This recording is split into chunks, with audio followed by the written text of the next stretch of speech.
Can you believe that the Speaker wants to haul over the coals the editor of the Mail on Sunday for the article that was written last week? Is this overreach by the Speaker? Has he got this one wrong? I disagree with Tom using the word summons. I think Sir Lindsay Hoyle, certainly compared to his predecessor, was probably extended a polite invitation to David Dillon, the editor of the Mail on Sunday, for a meeting. Now, David Dillon was entitled, in a free country, a free press, to decline, as he has done. I think that was a mistake. I think he would have been better in the court of public opinion to have gone along and argued his case. But he chose not to.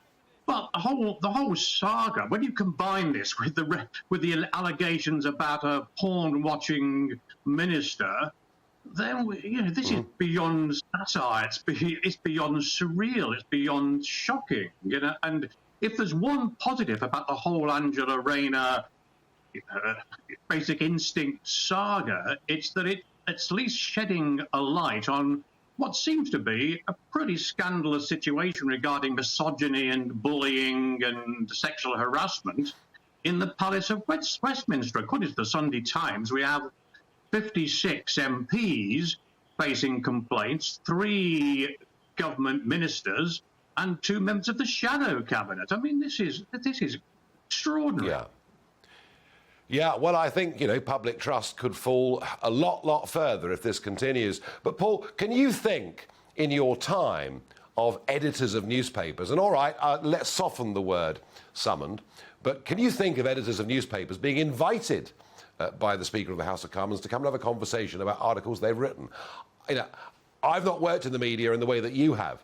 I just can't remember this ever happening before. Not in quite this way, although there are meetings. I think that the word summons is important as opposed to meeting. Now, these conversations take place, and I think because of the furore over the Rayner story, this took on perhaps a life of its own, not least when Boris Johnson weighed in and quite rightly condemned the story, which I personally found. I found the sexual side of it offensive, but I also found that the snobbish element of the way the Mail on Sunday ran the story, about her education, leaving school at 16, unmarried mum, compared to Boris and the old Etonian background. I found that as offensive, as the crossing her legs claim. Well, now, I mean, yeah. Different newspapers, Paul, do things in different ways, as you well know. But just a final thought on this. It's gossip. It's not corroborated. But Tom Harwood does spend a lot of time with members of Parliament. If it turns out to be true that this is a joke that Angela Rayner had been telling against herself, it would look a little bit different, wouldn't it? It might do. But if you listen to that podcast interview with Angela Rayner, she was embarrassed by it, but she sort of shrugged off in the sense of this is the thing you have to sort of put up with. There's a fascinating thing here, Nigel, as to how this story began. Did it begin via that podcast? Was it a genuine approach to the Mail on Sunday by 1 or 2 Conservative MPs? Was it barroom banter that was turned into a story? Or some suggestions, and I don't actually necessarily believe this, but some suggestions that because Angela Rayner wears a short skirt in Parliament, which is entitled to do, that in the paper's office was the idea, good God, look at her skirt. It's a bit like Basic Instinct. And then what a great sort of page layout with a good headline of comparing a picture of Sharon Stone and a picture of her. But the trouble with it is...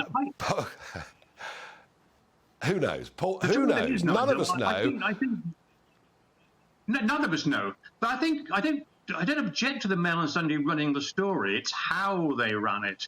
Personally, I would have turned over the alleged source and condemn them for the dirty trick, sexist planting of the story, if that's how it came about. Well, nobody, Paul, could ever accuse the Mirror of not turning over Tory MPs that say stupid things. Thank you for coming on and joining us this evening. Welcome to the GB News YouTube channel. You can watch us live 24 hours a day, catch up on your favourite shows and join in the conversation in the comments below. Don't forget to subscribe and you'll never miss any of our exclusive content.